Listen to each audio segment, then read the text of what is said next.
Hello guys, how are you all? Welcome to my channel. So, today we are gonna see, what if Naruto trains 3 years with monster girls, part 2. Subscribe if you enjoy the video. Let's start the story. She's a bit of a trouble case, are you sure you can take her? Ms. Smith asked Kushina over the phone. Typically it was one demihumon to one host family, but since Naruto took Santoria into their home, Smith figured one more wouldn't hurt. I'm sure Poppy will fit in just fine. Kushina's voice came through the phone. Just let me know when she'll be coming over so I can get everyone ready, the woman requested. I'll be bringing her over later, Todd Smith was saying when one of her coworkers came over to her. Sorry to bother you Ms. Smith, but there's a problem, the man told her, as he handed over 3 different folders. Standing on the roof of his home, Naruto was busy hanging another pair of boxers up on the line to dry. As he finished that, he looked down at the laundry basket beside him. It's a good thing they gave us a new washing machine, I don't think the old one could have handled this many loads, Naruto thought to himself, bringing his hand up to rub his cheek. Mia wasn't exactly happy when Santoria came home with him yesterday, though Santoria wasn't exactly pleased either. This slight soreness in his face was a bit of collateral damage from his attempts to calm the 2 girls down. As he leaned down to grab a shirt, the blonde's ears perked up at the sound of wings moving through the air. Looking up, Naruto was just in time to see large taloned feet grab hold of the back of his shirt and pull him off the roof. The short flight that followed was mostly spent hoping this blue-haired girl didn't drop him from this height. Their destination appeared to be the park as the harpy flew down after spotting the place. Flying over a large fountain, she brought them to a nearby tree before dropping the blonde off on one of the branches. After landing on the branch, Naruto rested one of his hands on the trunk as he took in the girl's full appearance. She looked like a young teenage girl with medium-length messy light blue hair with one curved strand sticking up on top of her head. Her arms, her large wings covered in light blue feathers. Her legs, starting from mid-thigh, were covered in scales, ending with large taloned feet. A lot of her body was visible since she wore short, cut-off pants and a black tank top. So who are you? Naruto asked the girl hovering a few feet in front of him. Already he could tell that today was going to be eventful. A harpy? Poppy's a harpy, is what Poppy is. Poppy cheerfully told him. What? Naruto questioned. He asked who she was, so would she start by saying she was a harpy? Like I said, Poppy's a harpy's, Poppy told him like he should have understood it the first time, that is until she started running it through her head a few times. Wait, Pappy's Poppy Poppy. Parappa Poppy Harpy Papippa Harpy Hoppy. Poppy started muttering as she landed on the branch next to the blonde, holding her head as she did so. Deciding to help the girl out by changing the subject, Naruto sat down next to her and asked, so why did you grab me? Forgetting about her introduction, the harpy looked over to the blonde next to her. Poppy's not supposed to be outside by herself, so I brought you with me, Poppy answered like it should be obvious. But I'm not your hoe, the blonde was trying to tell this confusing girl when his cell phone started to ring. After reaching into his pocket and pulling out the device, Naruto was greeted by his mother's voice. Naruto, where did you take off to? There's still work to do around the house and we need to get the place ready before Ms. Smith arrives, Kushina tells the young man. Sorry mom, I kind of caught up with this strange girl. Poppy, I think her name is Naruto, told her. Poppy? A harpy named Poppy, Naruto heard his mother ask. Yeah, do you know her? Naruto asked, finding it a bit odd that she'd recognize Poppy's name. Not really, no, but Ms. Smith said she'd be adding a new girl to the house, a harpy named Poppy, Kushina told her boy. Well, that's quite the coincidence, Naruto commented. You hear the Poppy, looks like I actually am Poppy. Naruto was telling the girl, only to see she wasn't sitting next to him anymore. A quick look around had him spotting her head of blue hair wandering off towards an ice cream truck. Sorry mom, I've got to go. Naruto said as he jumped down from the branch, hanging up the phone before Kushina could say anything else. Poppy, wait up. Naruto called out to the girl as he ran up to her. When he did catch up with her, however, the girl gave him a rather confused look. Taking a few steps back from the blonde, Poppy asked, who are you? She forgot, Naruto mentally shouted as he started to wonder how this girl made it this far in life.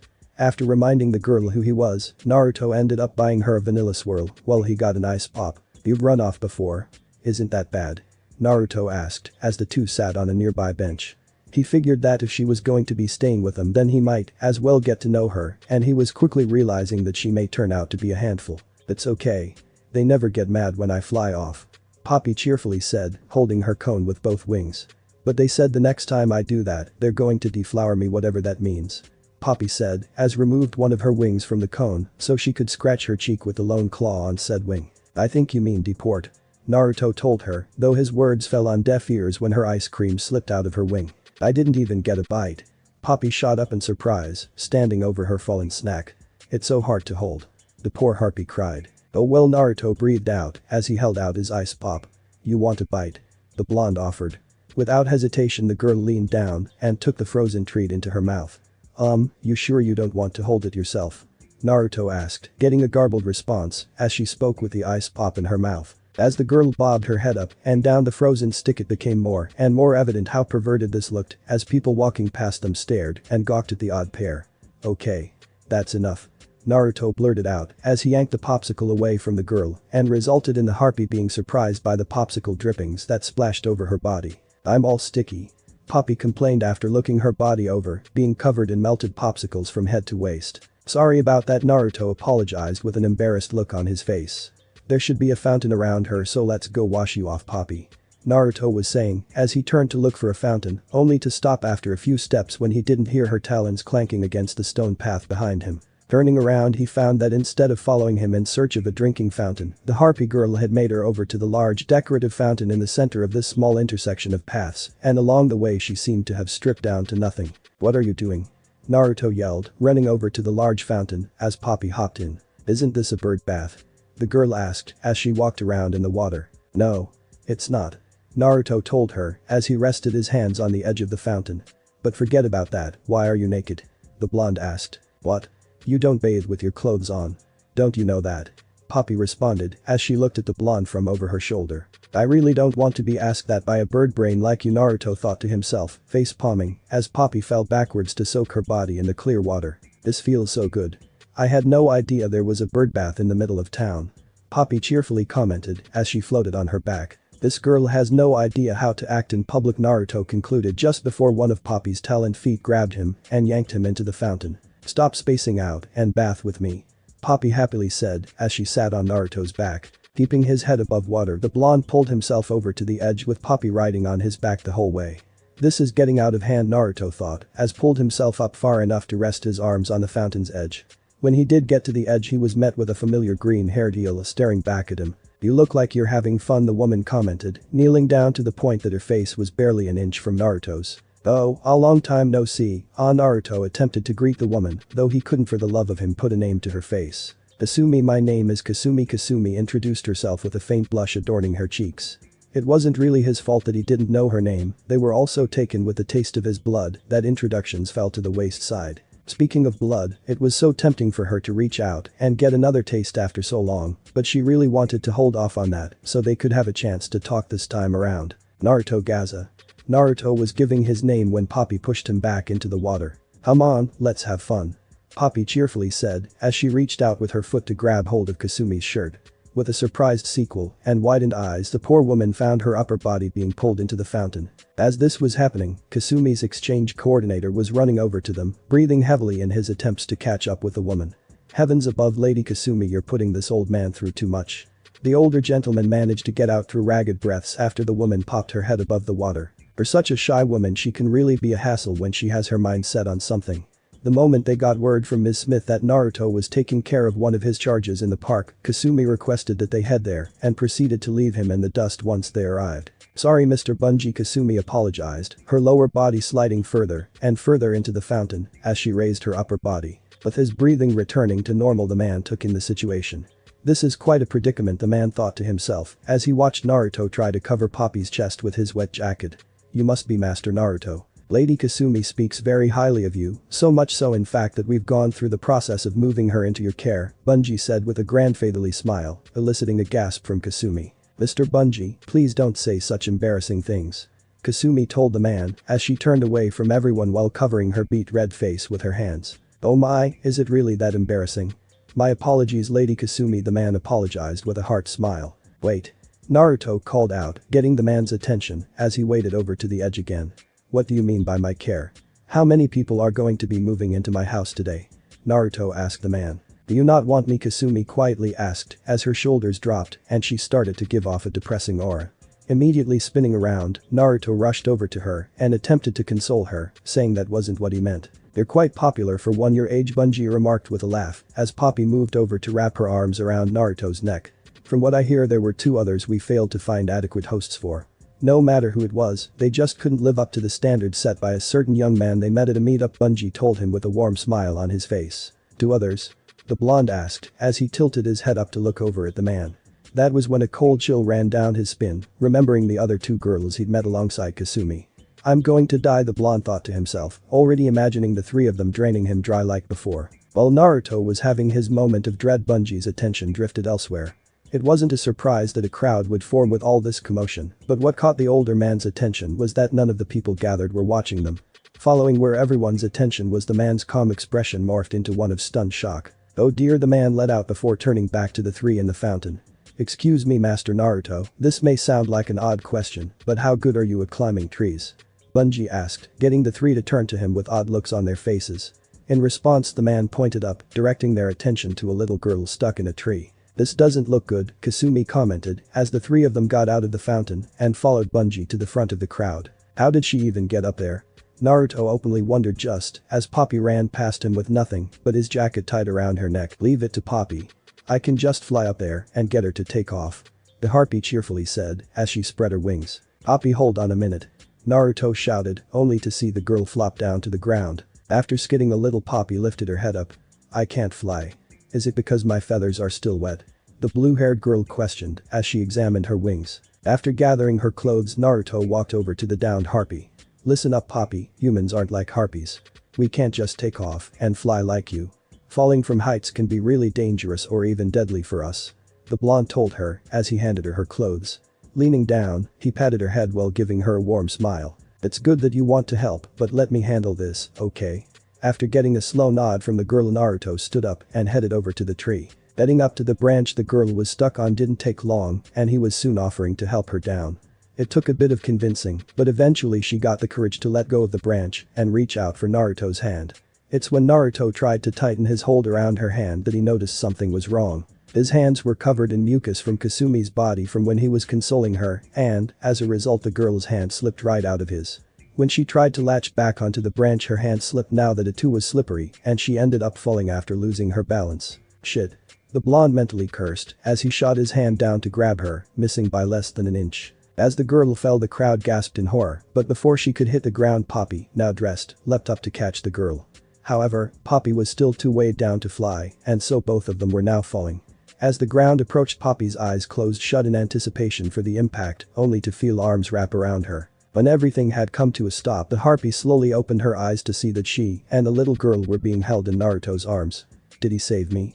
the girl wondered as the blonde put the two of them down. As his hand came up to rub the top of Poppy's head once more, Naruto told her that she did a good job, getting a very happy smile from the harpy. Hopefully no one noticed how quickly he moved to catch them though. Meanwhile, back at Naruto's house. When is Naruto getting back? I'm going to go insane if I don't get another taste of his delicious blood soon. This is like, so unfair. Naruto's two other blood-sucking guests let out as they attempted to wait patiently on the couch. All the while Kushina was busy keeping Mia and Centauria from getting into a fight with their new housemates. Apparently they weren't thrilled at the idea of these two drinking Naruto's blood. "I swear, Naruto, if you don't get home soon, I'll put you through hell for making me handle this alone," Kushina thought to herself as her ire slowly built up to a boiling point. Within the Uzumaki household all was quiet. Outside, the world was still shrouded in night's embrace as the sun had yet to rise over the horizon. Amidst this calm time, one resident of the house was moving down the hallway, her long red hair gently flowing behind her. Her path was clear and her destination in sight. "Whatever happened to all of my time, darling? It feels like new girls are showing up every day and he's too kind to turn any of them down." Mia was thinking to herself with a pout, puffed up cheeks and all. It was just so vexing, surely they were meant for each other, but fate had to be too cruel and threw in so many hindrances for her. It wasn't bad enough that she couldn't legally be with her darling, not that she worried all that much about that part of the law, now the house was filled with rivals. Admitting to herself that she loved her darling in part to that kindness he showed to everyone, Mia came to a stop in front of Naruto's bedroom. With a wide smile she reached out for the doorknob. Despite everything that had happened recently, she knew that there was one thing that no one could take from her. Slowly opening the door so as to not wake the blonde up, Mia poked her head in with a warm expression, softly whispering, "I'm coming in, darling." Unsurprisingly, Naruto was sleeping soundly in his bed, his nightcap having fallen to his side in his sleep. The blanket was tossed about the mattress, and now it only covered his left leg, a pair of slender arms wrapped loosely around Naruto's torso, as their owner slept contently with her head resting on his shoulder, her long green hair allowed to flow freely behind her, as her long slippery body laid mostly on the floor between the bed and the door. Mia shouted at the top of her lungs after a few moments of dumbly staring at the scene before her, her entire body trembling with rage. The unstoppable flow of time. Saria and I are heading out now. Kushina heard her son call out from the front entrance. It had become a routine for Naruto and Santoria to go for morning jogs, so Kushina didn't need to question where he was going since they took the same route every morning. Even if they did make a detour, Naruto could just call before she started to worry. "Okay. I'll have your plates ready for you when you get back." Kushina called out to the blonde duo, slightly glancing over her shoulder to help her voice carry over to the entrance hall as she stood in front of the stove with a hot pan and spatula in hand. After receiving a quick reply from both of them, the red-haired woman hears the front door close, signifying their departure. Between her and Naruto, it really did feel like his usual route had changed the most. For Kushina, it was almost like having a bunch of new kids to take care of. Something that raising Naruto had more than prepared her for. In Naruto's case, it was a sudden influx of responsibility. Not that he didn't know what responsibility was, but he's only ever had to be responsible for himself, so the thought of him being put in this situation kind of brought a smile to Kushina's lips. Though she did worry about the boy sometimes. He was at that age where his hormones started acting up, and at the very least Mia has made her intentions quite clear. Santoria, Poppy, and Kasumi seemed to have an interest in him as well, even if they weren't as vocal about it as Mia. She wasn't sure how Akko or Sunda felt about the blonde, but she wasn't getting a romantic vibe from them. Naruto was able to restrain himself well enough, but he could get pretty roughed up during their advances. Fortunately, her baby was more durable than most. Her son's sudden boost in popularity among the opposite sex had gotten Kushina thinking, as of late. It wasn't really something she'd put much thought into before, but eventually Naruto will find someone to spend the rest of his life with. It was a giddy thought, really making the woman recall her time with Minato. As Kushina was cracking eggs open and filling a pan with them, the thought of a wedding ceremony entered her head. The one she and Minato had was a small affair with only a handful of guests, but what would Naruto want his wedding to be like? She couldn't really think of a reason to keep his wedding small. Perhaps a traditional Japanese ceremony would fit. Then again, that might change depending on whom he marries. Most girls from their world would probably go for the traditional wedding, but there was nothing to say that he'd marry a girl from their world. She'd heard about Western-style weddings from TV, so maybe that would be a nice fit. As the thought came to her, images of Mia, Santoria, Poppy, Kasumi, Sunda, and Akko standing in front of a church with wedding bells ringing popped into her head. Moving the cooked eggs onto a plate, Kushina's eyebrows furrowed in thought. Would that be allowed? She had no issue with Naruto marrying any of the girls living with them if that's what they wanted, but the law allowing them to live here in the first place didn't allow interspecies breeding, so marriage might not be an option. Maybe if they held the ceremony in their world. No, that would just open up a can of worms that she'd rather not think about for the time being. She didn't expect anyone to get married in the near future, so perhaps the law will have been amended by then, assuming Naruto wanted to marry any of the girls. It would be quite the event when it does come through. And after marriage comes the honeymoon, and then live as newlyweds, and then comes kids. Kids, grandkids. It was at that moment that Kushina realized how close she could be to becoming a grandmother, a blank expression crossing her face as she stood still and silent. Time has a way of smacking you across the face when you least expect it. Job hunting. Currently Naruto was doing something he never thought he'd do, looking for a part-time job. His career path had essentially been set since he was a little kid. The life of a shinobi typically allows one to live comfortably, assuming you don't blow it all on women, or gambling, or alcohol. However, that did little to help his current finances. Paychecks don't exactly flow in when you're in the middle of a 3-year training trip. They were getting enough money from the village to pay for necessities, but it'd be nice to have some spare cash on hand.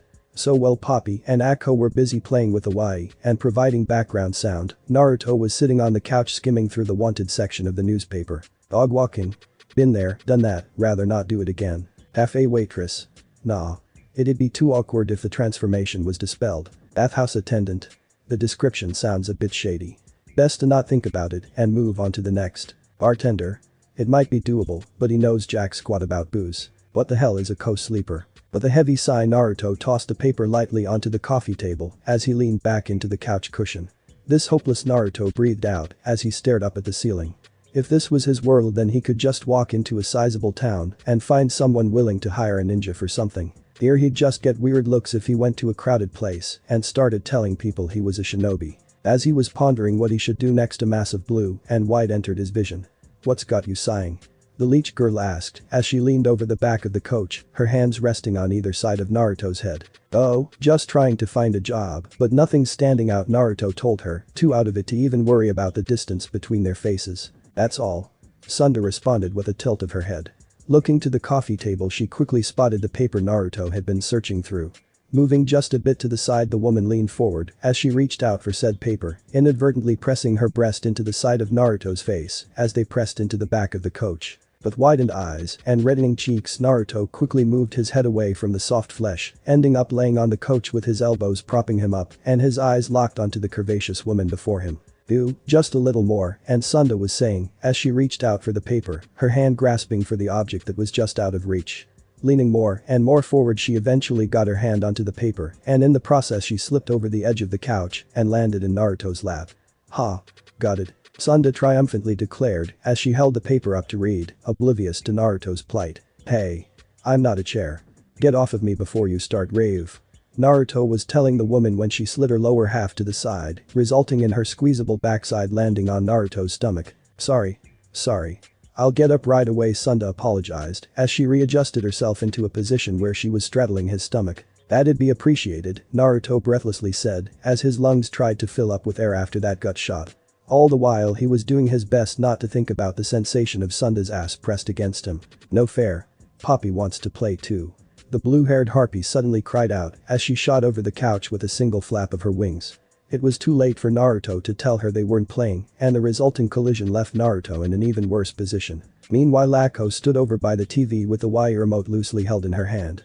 Watching the three of them, the mosquito girl had a simple thought: he'd probably make a killing as a rental boyfriend. The day has finally arrived. Walking out of one of his regular shopping stops, Hiramasa had a glum expression. "Stupid Naruto. Why's he get all the luck?" the young man complained to himself. "I've been on the waiting list for months without even a word from any prospective liminals, and he gets set up with a smoking hot lamia after a day," the brunette thought aloud as he reached into the plastic bag he was carrying. From the bag he pulled out a boxed figure of a rabbit girl. "You'd never abandon me, would you, Tamamai?" the man said in a cutesy voice as he rubbed the box against his cheek. Unsurprisingly, the people walking on the street around him gave him some more space while trying not to stare. Disrupting his moment was the sound of his phone's ringtone. Straightening out, Hiramasa's expression returned to normal as the figure disappeared into the back and he swiftly pulled his phone out. "Hello, Hiramasa here, and if you're a super cute girl, hello man," said the moment he answered the call. The voice on the other end responded. The man was clearly unprepared for Hiramasa's special brand of Hiramasaness. Pinching the bridge of his nose, the man let out a quick sigh. Of course this would fall to him, these cases always ended up in his lap. "Anyway, I'm a coordinator with the Interspecies Cultural Exchange Program. We've assigned someone to your household and are waiting outside at the moment. Someone was supposed to contact you last night, but one thing led to another and now I'm standing outside your apartment complex. It was a mistake on our part, so if you need a little time to get the place ready we can come back." "Sir. Are you still there?" the coordinator was saying over the phone when he heard the other end hang up suddenly. Taking the phone away from his ear, the man brought it down to stare at the screen. "Well, that could have gone better," the man commented as he turned to get back into the moving van. "Honestly, would a 3-day weekend really be that bad?" Just as he was opening the door, the man caught something out of the corner of his eyes. What the hell?" the man blurted out as he jumped back in surprise. From down the street was Hiramasa's visage, charging at full speed and leaving a dust cloud in his wake. His hormone-filled body was working at full force, a gleam in his eyes as he let nothing slow him down. Humming to a screeching halt in front of the stunned coordinator, Hiramasa quickly made a sweeping motion in the direction of his apartment. "Not at all, good sir. Please, allow me to show you and my new guest to my humble abode," Hiramasa offered, that glint never leaving his eyes. The man got out as his mind tried to wrap itself around the individual standing before him, his body still holding its shocked posture as his sunglasses slowly slid down his nose. Let out a sight as he started to relax, the man brought his right hand up to fix his glasses. "Whatever, kid," the man breathed out as he closed the door and started to move to the back of the van. As he walked past Hiramasa, he added in an almost inaudible volume, "One wasn't even supposed to be working today." It was a remark that Hiramasa either didn't hear or didn't care about as he started hopping around like a giddy schoolgirl the moment the coordinator's back was turned to him. "It's time. It's finally time. Today starts a new chapter of my life.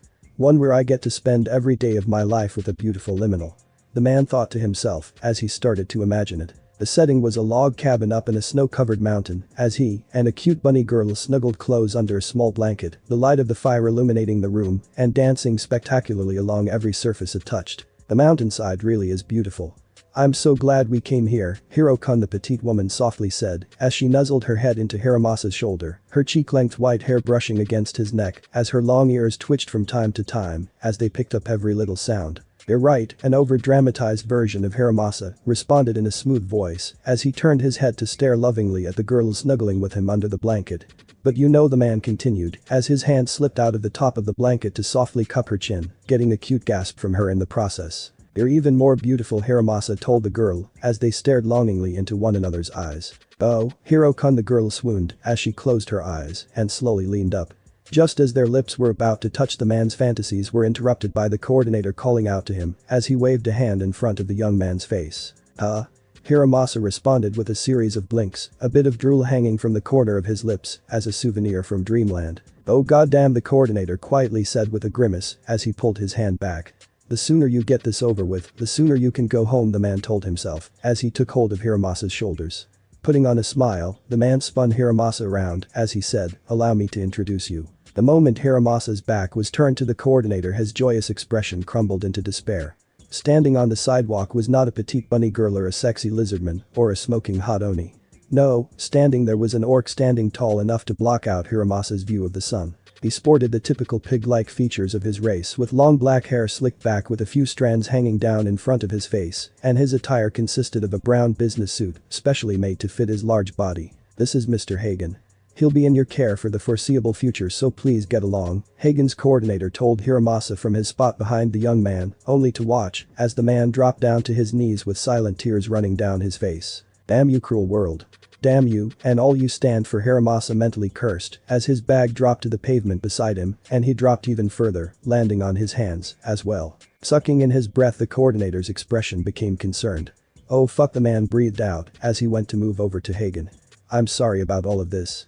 We'll have a suitable host family picked out soon enough, so if you'll just be a little more patient," the man was saying, though Hagen's attention seemed to be elsewhere. Leaning down, the orc took hold of the box that had partially slipped out of the bag. After taking one look at the figure within, Hagen cut his coordinator off. "No, this household should suffice," the orc said, his voice sounding like that of a dignified soldier rather than some craven beast that some might expect. Hagen's coordinator just gave him an odd look like he'd lost his mind, but eventually he just shrugged his shoulders. If Hagen wanted to stay here, then who was he to say no? Saved him a ton of extra work anyway. It's fine, really. The day had come and gone without anything getting out of hand. All the new girls were adjusting nicely, and Naruto didn't get any dislocated joints or broken bones. Kushina could just take it easy now and relax a bit before bed. Pondering how she should spend this time, Kushina was walking past the dining room, only to immediately take a step back to see Kasumi sitting at the table with her head buried in her arms. "She's been there since dinner," Kushina mentally remarked. Kasumi hadn't even noticed Kushina's approach until she felt the woman's hand come to rest on her shoulder. With a jolt, Kasumi's head shot up, a panicked look on her face. Quickly looking around, she soon came face to face with Kushina's calming expression, the woman having knelt down to be at eye level. "Oh, Miss Kushina," Kasumi softly spoke after calming down, though her heart was still racing. "Is something wrong? You've just been sitting there for the past 2 hours. Are you feeling well?" Kushina asked the ill girl. Perhaps she got a bad batch of blood substitute and her stomach was upset. "No, I'm feeling fine," Kasumi told the woman as she averted her eyes. "Okay, then is there something else?" Kushina asked with a gentle smile. "It's nothing much really," Kasumi told her as she stared down at the table while softly pushing the tips of her fingers together. "But there is something," Kushina said with a happy look. "Come on, even if it's small, you can tell me what's on your mind." "I want to help the red-haired mother tell the young girl." Glancing over to Kushina, Kasumi bit her lower lip as she debated with herself. "Eventually, just this morning," Kasumi said as her face turned bright red. The rest of her sentence was inaudible, but it didn't take Kushina long to figure out what she was talking about. Kushina let out a small chuckle, quickly getting a stunned expression from Kasumi as her head jerked to the side to stare at the woman. "You're laughing?" Kasumi questioned with small tears welling up in her eyes. "Sorry." Kushina apologized as she waved her hand up and down. "I'm not laughing at you, it's just, I didn't think you'd still be worried about what," Kushina told the young woman. "Of course I'd be worried. Miss Mia was furious with me, and on top of that it was so embarrassing." Kasumi cried out as she buried her blushing face in her hands. Just remembering how she was wrapped around Naruto was mortifying. Holding on to him while drinking blood was one thing, but to sleep in the same bed was just too much for her. Why couldn't she have just gone back to her room after grabbing a late night snack like a normal person? Why did she have to stumble into his room? Wrapping an arm around the girl, Kushina pulled her in closer. SSSHH, there's nothing to worry about. Mia liked to overreact, so she was bound to blow up at some point, and it's not like you did it on purpose. You've barely been here a day, so don't beat yourself up over a little mistake, Kushina comforted the girl. Kasumi was stumbling when Kushina spoke up again. Looking directly into Kasumi's eyes. I'm telling you it's fine, really, the Uzumaki woman told her girl, who soon started to smile, even if it was just a small smile. Okay, Kasumi said with a small nod. She was kind, just like Naruto. Coming here was a good choice. The next morning the household was again woken up by Mia's outraged shouts. Alright everyone. Let's review the interspecies cultural exchange accord. Mia announced after gathering the other girls, plus Kushina, in the living room turned classroom. For this occasion the Lamia also decided to put on a pair of thin-rimmed glass. First, humans and liminals cannot harm one another. Secondly, we are forbidden from acting independently from our host family. Mia said, with the others following along to varying degrees. Most of them were paying attention like normal, save for Poppy, who seemed to be struggling with a book in front of her, and Akko, who looked like she'd rather be anywhere else. Turning to the whiteboard she had set up on the wall behind her, Mia began drawing doodles of herself and Naruto together, along with some quickly scrawled images of the other girls, to help punctuate her next point. And third, this is the most important of them all. In the host household, the senior ranking exchange student has the most authority. So you have to do what I tell you. Mia proclaimed as she added a few more hearts to the image of her and Naruto. Do not think about adding your own rules. Saria told the snake woman while giving her a dumbfounded look. Meanwhile, Akko took this opportunity to pick up her book and head for the door. A thought along the lines of "I'm not wasting my time with her delusions" went through her head as she left the room.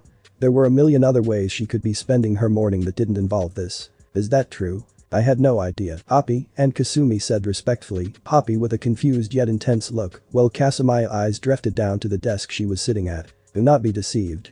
Don't put fake rules in their heads.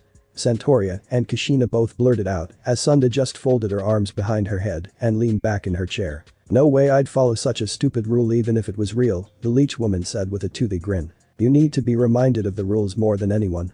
Me all but shouted at Sunda and nearly caused her to fall out of her chair. Having caught herself on the back of the chair, Sunda pulled herself back into a sitting position with a bead of sweat running down the side of her head.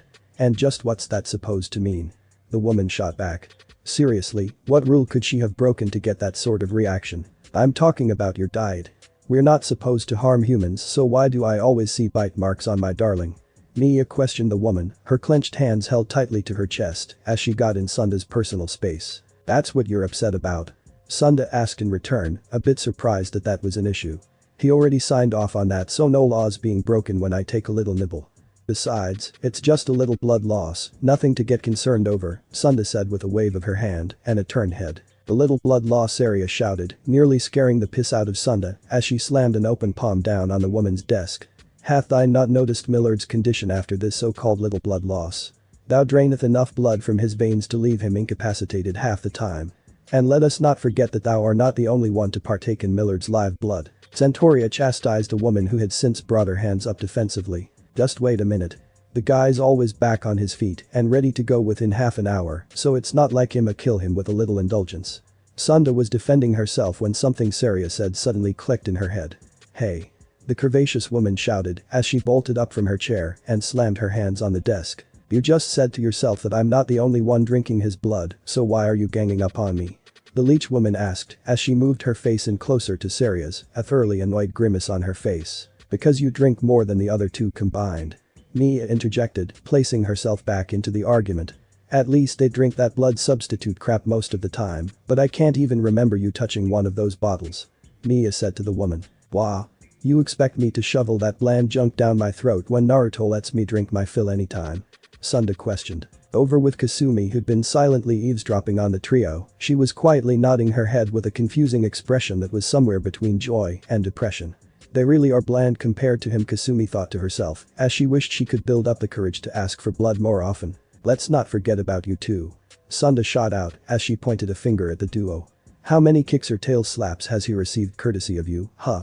You guys are far more hazardous than I am, Sunda accused, turning the argument onto Mia and Santoria. It was as Mia and Santoria started to stumble their way through excuses that Naruto came into the room, phone in hand. A bit of infighting had become a daily event, and so he ignored the arguing trio for the most part and made his way over to Kushina. The woman was gently rubbing her temples as she contemplated whether or not she should even try to intervene in this mess. "Mom, Smith's on the phone," the blonde told his mother as he handed the phone out to her. Kashina intoned as her head turned to look at the phone. Right. Right, Kashina said as she grabbed the phone and stood up. As she started her conversation with Smith, Kashina made her way to a quieter part of the house, quickly leaving the room as a result. With his task complete, Naruto finally turned his attention to the girls. Okay, let's give it a rest area, huh? Steam. Naruto was starting, taking a few steps towards the trio when the gathering steam grabbed his attention. It hardly took a glance around the room for Naruto to find it coming from Poppy and adequately freaked out at the sight. "Poppy. What's the matter? Are you okay?" Naruto quickly asked the poor harpy. Pulling her face out of the open law book, Poppy muttered, "These interspecies promiscuity bras are too tough. Poppy wants to take a bath despite her brain. Having been fried by the textbook, it took the girl less than 10 seconds to come up with a brilliant idea, and thus she turned to Naruto to say Poppy knows. You take a shower with her boss. Bathing alone for the birds." "What?" Naruto slowly responded as he gave the hopeful girl an odd look. "Maybe if the others came with us," he responded as his head tilted in the direction of the others. It really would feel awkward if it was just him and Poppy, but it didn't look like they were going to calm down soon. He was about to just bite the bullet and go along with Poppy, but fortunately for him he spotted Kasumi quietly sitting off to the side. A little bit later had Naruto kneeling next to a filled bathtub and dipping his hand into the waters to test the temperature. "Are you sure this is fine?" Kasumi asked with a massive blush spread across her cheeks. As Poppy happily trotted past Naruto, Kasumi kept herself mostly concealed behind the fogged glass door as she kept it cracked open to peer inside. She had been quite shocked when Naruto asked if she wanted to hop in the bath with him and Poppy, but hearing that they'd be wearing swimwear put her beating heart at ease, that is until she remembered what swimsuit she had with her. It was a typical two-piece bikini designed for someone of her body type, being mostly dark green with a white stripe on the left side of both pieces, but it felt so embarrassing to be seen in for the poor girl. "Oh dear, Mr. Bungie, why did you have to pick this one?" Kasumi thought as she closed her eyes and recalled the time she went shopping with the old coordinator. This piece would fit the lady quite splendidly. "You'll be out of that shell of yours in no time," and standing proudly in the spotlight.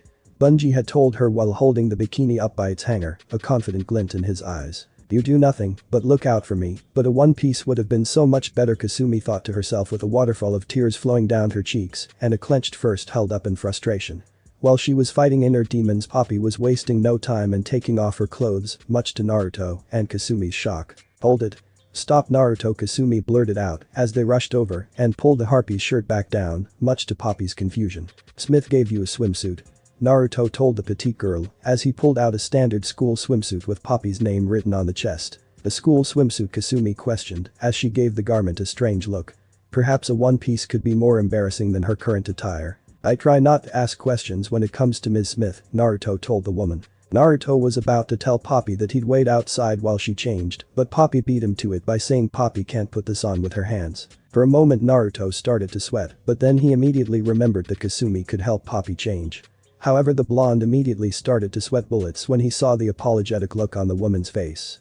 "Sorry to ask you, but could you help?" Kasumi asked. The swimsuit seemed like it'd be a hassle to put on, and with the mucous membrane coating her body, she'd probably just make it harder to get on. And so in the end the task of getting Poppy into her school swimsuit fell to Naruto.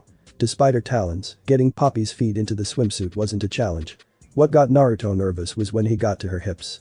Try as he might, the blonde wasn't able to get the swimsuit past her hips without running the tips of his fingers over the girls. Poppy didn't seem to mind and even commented that it tickled, but the sensation still got Naruto's blood flowing. Meanwhile, Kasumi was giving moral support from the sideline. "Alright, now we just need to pull it up past your chest," Naruto remarked as he tried to look at anything but the half-naked girl in his arms. For some reason, feeling Kasumi's eyes staring into his back made this way more awkward. "Back. Poppy's feathers are getting in the way," Poppy complained as a few of her feathers got caught on the straps while trying to put her wings through the openings. "Don't worry, the suit will stretch," Naruto was telling her when her wings finally made it through the suit and said suit all, but snapped into place and forced Naruto's hands into Poppy's small breasts. Time seemed to come to a stop as Naruto's fingers pressed into the supple flesh. "Boss?" Poppy questioned with a faint dusting of pink on her cheeks as she tilted her head up to look at the blonde. Before the scene could make any progress down a dangerous path, Naruto took that moment to leap back into the bathtub with a big splash, surprising Poppy and a beet red Kasumi in the process. "What are you waiting for? We came in here to swim, didn't we?" Naruto said as he floated on his back. Hopefully they can just forget about that little slip-up if they just don't mention it. Yay. Poppy will join in too. Poppy cheerfully cried as she jumped into the bath, coming to land on Naruto's stomach with her back. Slipping into the bath, Kasumi started to slowly move over to the pair. "You're like a father playing with his daughter," Kasumi commented with a gentle smile playing across her lips. "Really?" Poppy asked. "Poppy thinks we're more like brothers and sister," Poppy commented with a gleeful grin. "Brother and sister?" Kasumi asked, both her and Naruto looking at the girl in curiosity. "Yep. If Poppy had a big brother, she'd want him to be like boss," Poppy said as she leaned her head back into Naruto's chest. "Me?" Naruto asked her. "Well, you play with Poppy. You buy her ice cream. When she does something bad, you don't yell. And you say nice things to her." Poppy happily listed off things she liked about the blonde. "Plus, all harpies are girls. So Poppy doesn't really know what it's like to have a big brother," Poppy said as she shifted around on Naruto's chest so that she was now laying with her front pressed against his. "But she's always wanted one, so she's really happy now," Poppy cheerfully admitted as she gave Naruto the biggest, happiest smile she had in her. "Sure, I don't mind being your big brother," Naruto told the girl, returning her happy smile. "How sweet," Kasumi thought as she looked on at the scene with a warm sensation building up in her chest. All the way up to the moment Poppy grabbed Naruto's hand and pressed it into her chest. "What? That's not sweet at all," Naruto. Kasumi freaked out as the blonde started to pull away from the harpy. "Poppy felt real excited when you touched her tits, boss. So let's make it more exciting," Poppy said as she chased after her blonde host. "What happened to all of that sibling talk? Siblings don't act like this," Kasumi blurted out with a returning blush as she rushed over to try and stop the harpy. However, a volley of arrows put both her advance and Poppy's to an end, pinning Poppy to the wall and freezing Kasumi in fear. "Zounds. I had not anticipated this behavior from the two of you, but it would seem that I have lowered my guard too much," Serial boldly said as she stood in the doorway with a lowered bow, though she kept an arrow notch just in casement. "Sari?" Naruto questioned as he paddled to the edge of the bath. All the while he was giving the woman's bow an odd look. Sure, he was used to seeing weapons, but bow and arrows seemed a bit extreme in this situation. "Let us go, master. Come, mount me," Santoria told the blonde as he got out of the bath. Naruto took a moment to look between Centurion and his arrow-riddled wall before eventually deciding to just go with the flow. As he approached Santoria, he looked over his shoulder at the still stunned Kasumi. "You mind getting Poppy down for me?" Naruto asked the woman, fearing that if he freed Poppy that things would just return to how they were before Saria arrived, or worse yet she'd start a fight with the centaur. Upon receiving a shaky yet definite nod, Naruto hopped onto Santoria's back. Just as Santoria was about to take off, Mia, with a hoof print on her head, came into the room. "Now just hold your horses," Mia shouted at the blonde woman. "I told you it was my job to help darling, but you went and galloped ahead of me," Mia proclaimed, though she was unable to do much else upon Santoria trampling over her on her way out of the room. Just outside the Uzumaki household stood a tall man with long spiky white hair tied in a ponytail with two shoulder-length bangs framing his face. Under his dark eyes were red lines that extended down to his jawline. His attire consisted of a green short shirt kimono and matching pants, under which he wore mesh armor that is visible at his wrists and ankles. He also wore hand guards, a black belt, traditional Japanese wooden sandals, and a red haori with two yellow circles on each side. Covering his forehead was a horned forehead protector with the kanji for oil written on it. This man was Jiraiya, the fabled toad sage of the leaf. He studied under the third Hokage, Hiruzen Sarutobi, and trained the fourth Hokage, Minato Namikaze. He was Naruto's part-time instructor, as well as the boy's godfather. Today he decided that he'd stop by and check up on the Uzumaki pair, see how they were faring in this new world. Just as his hand was about to grasp the doorknob, the man's instincts, honed over countless liver-death battles, urged him to move to the side. No sooner did the man head his gut did the door burst open with Santoria charging right on past with Naruto in tow. Stepping back in front of the doorway, the man could think of little more to do than scratch his head in complete loss as he stared at their retreating forms. Obviously he'd missed out on quite a lot since his last visit. In her escape, Santoria had taken them to the park where they now gently strolled along one of the park's many paths. "Art thou well, Millard?"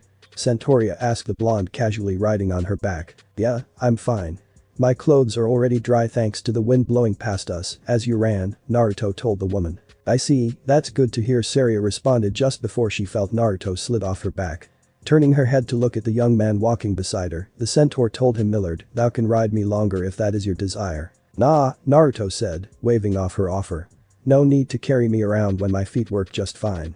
I wouldn't want to be a burden on you after all," the whiskered blonde told her. Nonsense, Millard, as a servant to my master, I consider it is an honor to have thy ride me, Santoria told her fellow blonde, the look on her face, saying that she means every word. Even so, I think you're taking this too seriously. Naruto offhandedly commented. Though he was taken aback by her immediate response. Indeed I am not. The woman told him. We centaurs are proud warriors who value our allegiance to our masters above all else. This is why we seek them out. My father and his father before him all lived their lives thus. I too am a knight before I am a woman. This is the spirit of our race. Saying that I am taking this too seriously is Santoria was saying with all the passion of her race when Naruto interrupted, hoping to cut her off before it became too much of a tirade. Okay. I understand. Your ancestry is important to you. I can relate to what Naruto told her. Then you understand why Santoria was saying when Naruto again cut her off. But you came here to learn about Japanese culture, didn't you? You'll always be Santoria Shionis, and no one can take that away from you. So while you're here you should take it easy and enjoy the culture, Naruto said, and for a moment Santoria remained silent, unable to say anything in turn. Is there something you want to try while you're here? Naruto asked. It took Santoria a moment to gather her thoughts on the question, but her answer came in the form of a passing couple. I should like to try holding hands, I suppose, Santoria told him as she glanced down to the path beside them, a faint blush adorning her cheeks. Hands? Naruto asked with a blink or two. It was a response that he hadn't really anticipated. All that I have ever held in my hands were my sword and bow. So since I thought it a thing done by human girls, it did not hold any particularly profound meaning to me, the normally prideful and straightforward Santoria struggled to say as her blush ever so slightly grew. No matter. It was a request unbefitting of a servant to her master. Pray, forget I spoke, Santoria attempted to backpedal out of embarrassment, but even still Naruto went and fulfilled her request and took hold of her outstretched hand. Staring at their joined hands, Santoria nearly missed when Naruto asked her if this was what she wanted. Still, Santoria made no attempt to reply and merely turned to the side while still holding Naruto's hand. Saria. Naruto spoke up as he moved around to look at her face, and for the first time in his life, he was gifted with the sight of Santoria's face, struggling from complete embarrassment and joy. You? Santoria blurted out as she yanked her hand away and turned away once more in embarrassment. Attempting to cover her cheeks with her hands, the centaur continued to blurt out, do not look. Even though I do not know the expression on my face. Saria, it's not that bad, honestly. It's actually cubic GPHM. Naruto was telling the girl as he moved around to look at her again, only to be silenced when she pulled his head into her chest to keep him from looking while blurting out, I told you not to look. At the same time this was happening, a loud crash came from behind the centaur. Forgetting about her embarrassment, Santoria looked over her shoulder to see what could have possibly made the ruckus, and through the clearing smoke, she saw Mia laying on the ground, rubbing her rump with Poppy fluttering down to the ground behind her. What are you doing, Poppy? Mia questioned the blue-haired harpy. You told Poppy to let you down, Poppy told Mia, a bit perplexed as to why she was upset. Yeah, you'll notice I never said drop me. Mia told the bird brain before adding under her breath, this is just not my day. Hey. What are you two doing here? Was it not you who told us that acting independently was prohibited? You could have at least brought Lady Kushina with you. Santoria told the duo. We were short on time, and Poppy couldn't carry both me and Kushina. Mia quickly responded. However, both her and Poppy's eyes widened considerably when they noticed the position Naruto was in, mainly his head squished between Santoria's massive jugs. Mia hissed as she stared daggers at the blonde centaur, her body trembling and her hands clenching and unclenching in anger. Quickly realizing what it was that set the woman off, Santoria shoved Naruto away from her bosom while trying to explain what was happening with a completely red face. You big uttered nag. You kidnapped Darling to make out with him. So much for all that horse hockey about centaur pride. Mia shouted at Santoria before the woman could properly explain, while also pulling Naruto away from the centaur and smashing his face into her own chest. What did you say? An now angered Santoria questioned. Silence. I will not endure this from an oversexed snake in the grass. And why do you call him darling? You act as though you are Millard's wife. Santoria shouted as she took Naruto back and once more shoved him into her chest, unintentionally. While the two of them spat venom at the other, Poppy took the moment to slip in and grab Naruto, lovingly holding him against her small chest and saving his oxygen-deprived lungs. Now Poppy will nab the boss while you're fighting. Poppy cheerfully said. Keep your chicken wings off him. Santoria and Mia yelled in unison. As this squabble was going on, a black car came to an abrupt stop nearby. Ms. Smith had been on her way to Naruto's home when she spotted them fighting, and even she couldn't just ignore it. With the three girls staring off, Smith hopped out of her car and charged towards them, her handgun in hand. Unfortunately for her, she wasn't the only one who aimed to stop a certain bloodshed. Jumping in with the intention of stopping the girls, Naruto in turn jumped in the way of Smith's tranquilizers. Feeling the 3 needles lodged into his back, Naruto glanced over his shoulder in time to see Ms. Smith standing there with an expression that clearly showed that she knew this was a huge mess. After that, the blonde collapsed to the sound of Santoria, Mia, and Poppy's worried cries. Several hours later, Naruto was resting on his couch after waking up, his head resting on Kushina's lap as Ms. Smith leaned over the back of the couch. Sitting on the other end of the couch was Jiraiya, with Akko resting her elbows on the cushion behind the sage, and on the chair across from the couch sat Sunda. "You see, I never expected to hit you, darling Kun," Ms. Smith told the blonde. "That doesn't change what happened," Kushina remarked with a cold air as she ran her fingers through Naruto's hair. "Yeah. For a coordinator to shoot a host. Your ass is seriously cooked when they hear about this," Akko commented as she moved her left hand up so she could rest her cheek in it. "About that, I was hoping that you could do me a favor and not mention this to anyone," Ms. Smith requested with her best innocent apologetic expression while holding her open palms together in front of her. "Akko?" and Sunda blurted out, amazed that she'd even ask that. "You can't be serious," Sunda asked. "Shouldn't you be setting an example and take responsibility for your actions?" Akko questioned. Pulling himself up from Kushina's lap, Naruto waved off their questions as he said, yeah, it never happened." Kushina didn't seem so pleased with how easily Naruto let her off the hook. Smith, on the other hand, was very pleased with the blonde's decision, while Akko and Sunda were beginning to feel relieved that Ms. Smith wasn't their official coordinator. "So, where are the others?" Naruto asked, having since noticed that a few of the household members were absent. Smith pointed him towards the door where he spotted the girls peering in through the slightly open door. "What are you doing?" Naruto asked the group with a raised eyebrow. "Well," Mia began as they entered the room. "This all happened because we were so thoughtless," Mia said. "Sorry boss," Poppy apologized. "I am a failure as a servant," and Santoria said. "I should have done more for Kasumi, who, while she had no direct impact on what happened at the park, felt partially guilty. So starting right now, we'll stop causing trouble for you, darling. We have all decided to hold ourselves back," Mia declared. Out of the whole room, Naruto was the first to vocalize their collective thoughts. "Hold back?" Naruto softly questioned as he and the others just stared at the spectacle before them. "Poppy won't ask you to play with her," Poppy announced. "I'll do more to not hinder everyone," Kasumi managed to get out. "And never again shall I intrude," Santoria was saying when Naruto ever so bluntly asked if they were stupid. While the girls were taken aback by his response, Naruto pushed himself off the couch. "You guys can get overexcited, and sure, you might make mistakes, but you can't kick yourself over this. I mean, Ms. Smith's the one who messed up this time," Naruto said, getting a nervous cough from the coordinator. "Little fights like this are bound to happen when you spend enough time around someone, but we're all living under the same roof, right? And since we're all living here, it means we're like a big family. So I don't want you guys to ever hold back on my part, okay?" Naruto told the girls, lifting up their spirits with his words. "This is perfect," Ms. Smith suddenly blurted out, drawing everyone's attention to her. Turning away for a bit, the officewoman started muttering to herself, a family, he says. "Haha, I knew entrusting you with these girls was the right choice, darling Kun." Feeling the stars on her back, Smith turned around to properly elaborate. "You see, there's been some talk about making amendments to the interspecies culture," Smith was saying when Kushina cut her off. "Hold on just a minute." The red-haired mother all but shouted as she stood up from her place on the couch and faced Smith.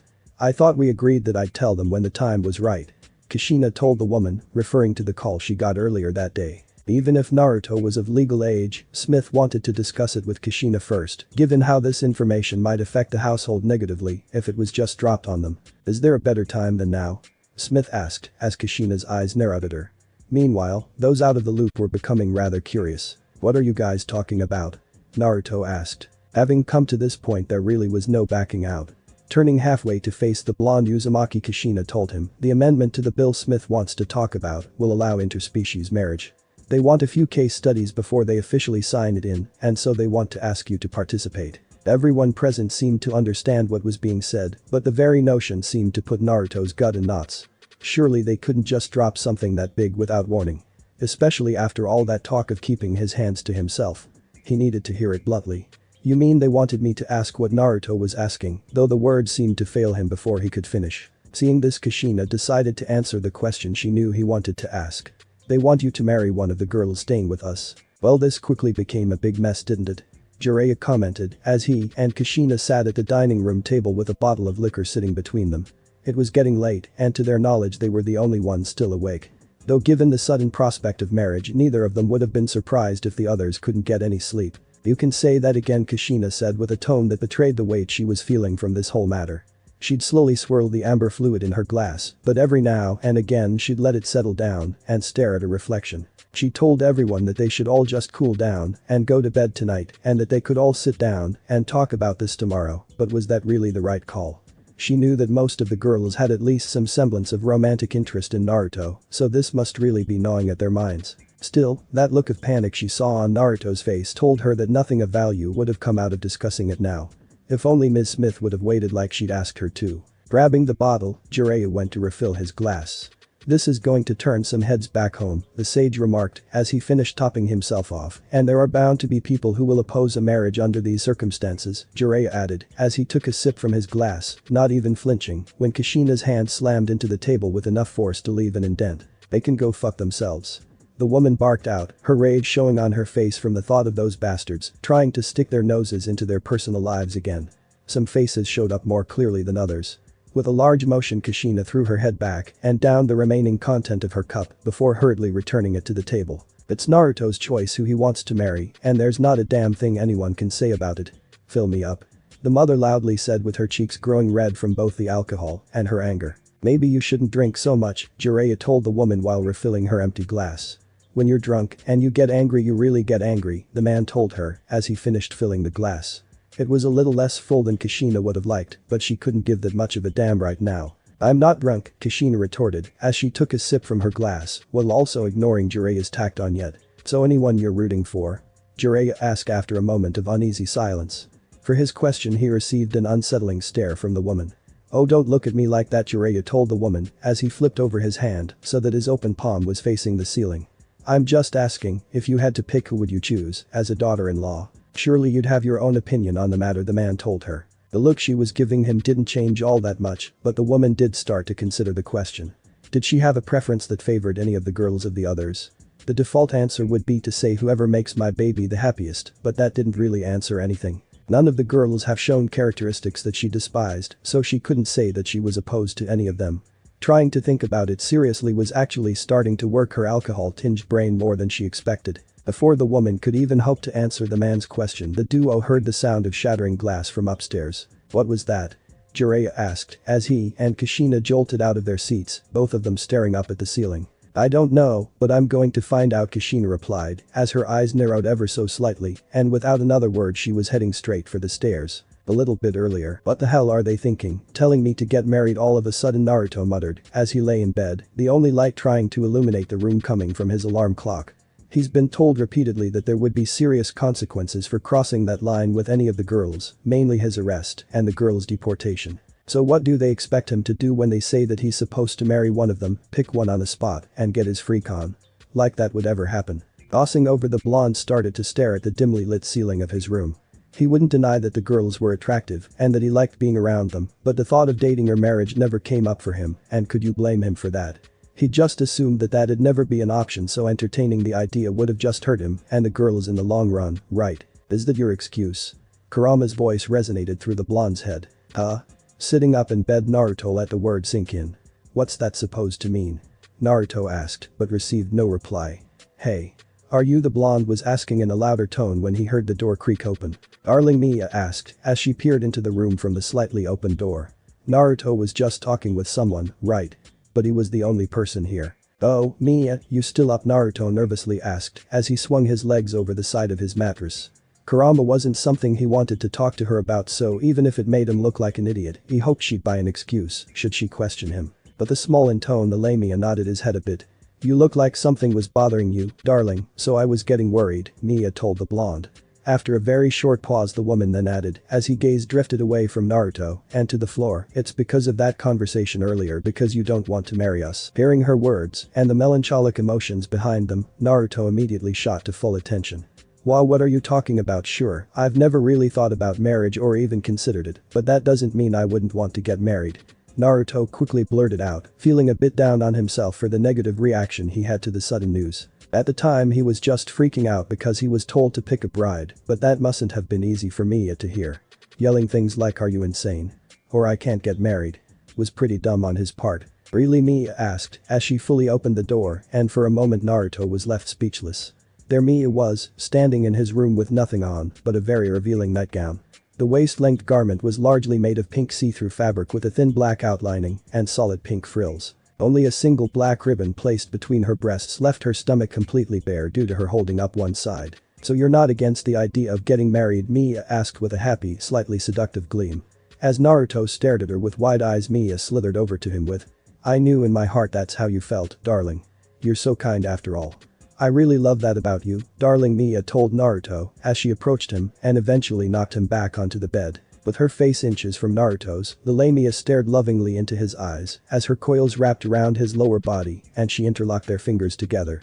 "Did you know, darling, snakes make love all night long?" Mia seductively asked. "They coil around each other from head to tail, just like this, and their bodies cling and rub for hours upon Huku." Mia was describing when someone landed on her back and their arms wrapped around her neck. "No, I won't let you steal him away," Kasumi shouted with tears welling up in her eyes. Unlike Mia, she'd shown up with a normal nightgown, or was it simply an oversized shirt? Either way, it was sky blue with a smiling fish cake on the chest and reached down past her waist. Though it didn't seem to be made to handle the mucous membrane coating her body, so it clung to her and displayed her figure quite well. "What are you?" Mia was trying to question the woman, but due to Kasumi trying to pull the Lamia off of Naruto, Mia was being unintentionally choked by the eel girl. "I know I'm not the best option and that he'd be happier with someone else, but I still don't want to lose him," Kasumi cried out. Unable to pry Kasumi's hands off of her throat, Mia found herself needing to unwrap herself from Naruto and instead wrap her tail around Kasumi. Being surprised by the turn of events, Kasumi let out a gasp as her hold on Mia loosened. This whole situation was unimaginable to the poor blonde, but his mind quickly clicked that these two might seriously hurt each other, and so he went to intervene. Or he would have put the squabble to an end had Poppy not flown right through his closed window and knocked all three of them to the floor. With broken glass scattered about, Naruto found himself sitting on his floor with Mia and Kasumi on the floor next to him. "What are you doing?" Naruto asked the harpy that was now sitting on his bed while shaking her head slightly to get any debris out of her hair. Though he was worried about his now broken window and Poppy's safety, Naruto's concerns shifted when the petite girl looked at him. It was a look that Naruto had never seen before, a look of hunger and desire without any of the mature seductiveness that Mia had had in her expression. "Poppy? Are you alright?" Naruto asked as he shifted back from the bed by an inch or two. But the simple hop off the bed, Poppy came to land with her legs straddling the blonde's waist while simply replying, "No pro." Naruto was about to protest to Poppy suddenly jumping on him when he came to realize that the loosely fitting black tank top Poppy was wearing was the only thing she was wearing. In this position, Poppy did nothing to hide Naruto's view of her sacred garden. "Why aren't you wearing underwear?" Naruto blurted out, unable to take his eyes off the sight. "Hey, no pro, no pro. It's okay cause Poppy's going to marry boss," Poppy told the young man with an innocent smirk. "You just decide that on your own. Do you even know what marriage is?" Naruto blurted out. "It's where you mate and lay eggs, right? Boss will put his pep." Poppy was starting with the explanation when Naruto cut her off. Okay. I get it. There's no need for you to say stuff like that," Naruto shouted as he flailed his arms about. "Why not? Poppy's not a kid, you know. She can lay eggs," Poppy told the blonde as she shifted around to show that her back was facing Naruto's head, unintentionally giving Naruto a great view of her nether regions from several angles in the process. "And she can mate too," Poppy added as she grabbed Naruto's pants and pushed them down, making the blonde's heart jump in panic and excitement. "That's why it's no pro," Poppy said as she hiked up her shirt showing off her ass and hips in the process. "Poppy can even get married to the boss," Poppy told him as she looked over her shoulder with an angelic expression. "Even Poppy is coming after me, just what the hell is going on?" Naruto mentally yelled with a beet red face. Just as his mind was about to snap and give into the temptation before him, his door was knocked off its hinges and slammed into both him and Poppy, courtesy of the house's centaur, as said centaur shouted, "Art thou in danger, Millard?" "Oh whoa. Was I too late?" Saria questioned upon seeing Naruto rubbing the forming goosebump on his head while Poppy lay motionless on the floor beside him. "Yes and no," Naruto thought to himself with a pained grimace. After taking a moment to gather himself, Naruto stumbled back to his feet while pulling his pants back up. "Thanks for the save. Everyone's just going crazy tonight," Naruto told the blonde centaur. "They cannot be blamed," Centauria remarked as she walked over to the bed. It was a statement that confused Naruto, but fortunately the woman continued without him needing to ask. "Behold," Centauria began as she pointed over her shoulder at the broken window and the full moon in the sky. "The moon is full.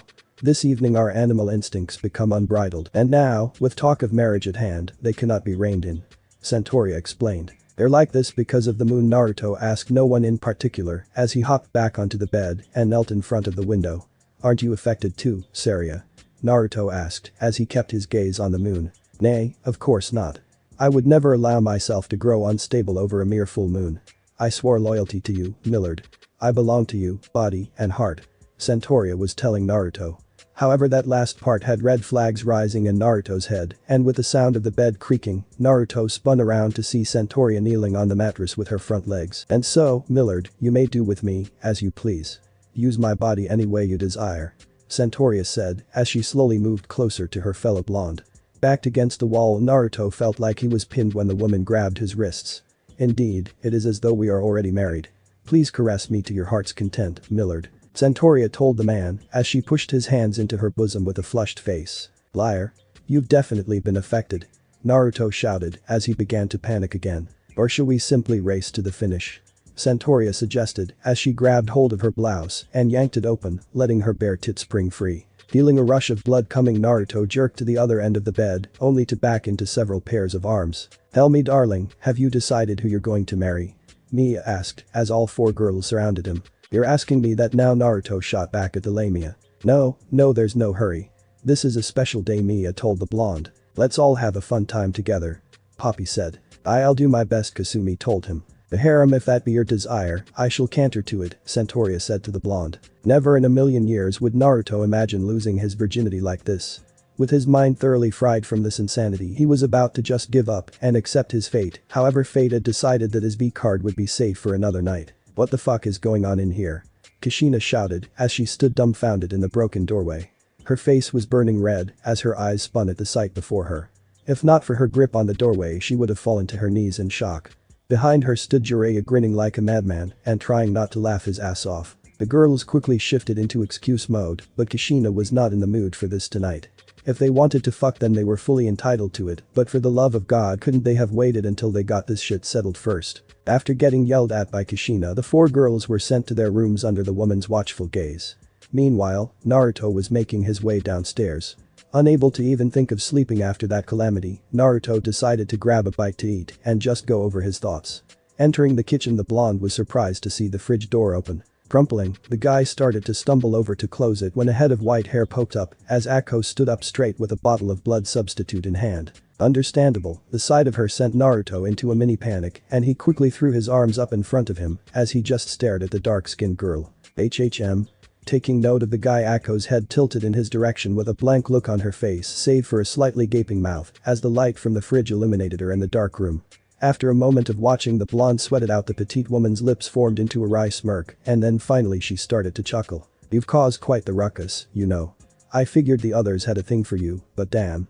You're quite the stud, aren't you, Mr. Loverboy, Akko said with a chuckle here and there, confusing the blonde as she closed the fridge and moved over to lean against the counter. I can't even get an ounce of shut-eye with you guys making all of that noise, you know, Akko told her attention on the bottle as she opened it. Wait, you're not, I mean, Naruto was attempting to put his thoughts to word as he lowered his arms. Meanwhile, Akko just glanced up at him. Oh please, I've barely known you for like 3 days, you know. You must have a pretty good opinion of yourself if you think I'm gonna fall for you that quickly, Akko told the blonde with a smirk. Her words certainly made sense, but for some reason Naruto felt like she'd just run him through with a knife. Maybe he's been spoiled by the others. Affection's the only reason I came here was because I like the taste of your blood, you know. Don't get me wrong, if you were a complete ass I would have been out of here the next day, the mosquito girl told him. Besides, you don't have enough muscle for my liking. Work out more and maybe we'll talk, Akko added, now ticking the blonde off slightly. He was perfectly fit from all of his training. If she expected him to work out till he was bulging with muscles, then she could forget it. Yeah, not happening, Naruto told the girl with a sigh. There really was no point in getting into an argument with her, and so he moved to the fridge to fish out something for himself. So if you're not interested in me, does that mean you're not affected by the moon? Not the best way to phrase it, but that's what Naruto's tired brain came up with. Nah, I'm totally feeling its effects. It's why I'm down here grabbing a bite to eat. Figured that if I'm full I'd be able to stop myself from draining you dry, you know, Akko said like it was nothing. However, her words sent a chill down his spine at the thought of her drinking his blood without any reserve. Hehehe, thanks for that, Naruto said with a nervous laugh as he pulled out some leftovers. As the blonde moved over to the microwave, Akko asked him, so what are you going to do? Seeing him turn to her with a confused look, Ako rolled her eyes, or at least Naruto thought she rolled her eyes. It's a little hard to tell when her eyes are solid black. I'm talking about the whole marriage thing, you idiot, Ako told the blonde, who quickly gave a sigh. I haven't decided to marry you, Naruto told her with a downcast expression. That's not what I asked, loverboy, Ako told him and watched as his eyebrow twitched in what looked like irritation. What do you mean that's not what you asked? Naruto questioned the girl. No one with their head on straight is expecting you to make a decision like that on the spot. It's not like they're even forcing you to do it either. It was a request after all. You want to get married, then go for it, and if you want to run with the bachelor live, then you can do that, but you should let the others know what you intend to do so this doesn't happen again and I can get some sleep, Ako told him and now watched as a sense of realization spread across the blonde's face. At least it should be interesting around here, no matter what happens, Ako thought to herself as she left the man to his thoughts and headed back to her room with a bottle in hand. The next morning, just as Kushina had said today, they would be talking about the potential marriage and so everyone was gathered into the living room. Mia, Santoria, Poppy, and Kasumi, the four most affected by the news, sat right at the front as Naruto prepared to speak his mind. Kushina sat in a chair next to the blonde, ready to chip in if she thought it was necessary, but other than that she intended to stay as quiet as possible while the kids sort this out on their own.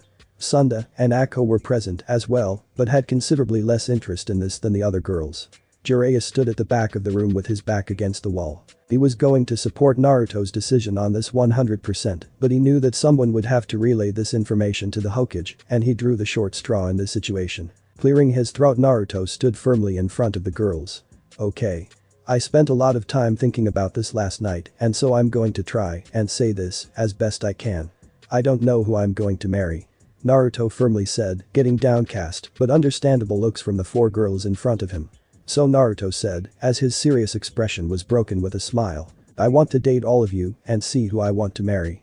The blonde announced to the four girls whose faces lit up with blushes. It was in all honesty a simple solution to one problem, but it would also come with a lot of future dilemmas. But surely Naruto's able to handle anything the world tries to throw at him, for not only his own happiness, but for the happiness of these girls who have taken precious places in his life. At some later point in the day at some unnamed cafe, you heard the recording for yourself. Yeah, I'll keep watching them, a man wearing a black business suit replied before hanging up his phone. Unlike all the other customers currently sitting in this fine establishment, this man was a liminal, as clearly stated by his pair of fox ears and 9 swishing tails. His body was covered in short tan fur, and reaching down to his shoulders was rust-red hair. Man, that boss of mine is going to run me into the ground, the kitsune said as he pocketed his phone. Piling extra work on my shoulders just cause he doesn't like someone. That's got to be a breach of ethics somewhere, he complained as he stretched out in his chair. Meanwhile, his gaze, hidden behind sunglasses, was locked onto the ass of one of the waitresses. Well, at least I've got quite the view out here in the field, the fox thought to himself with a smirk. Thanks for watching my video, leave a like if you enjoyed my video and also do consider subscribing to my channel for more awesome content. See you next time, till then, sayonara.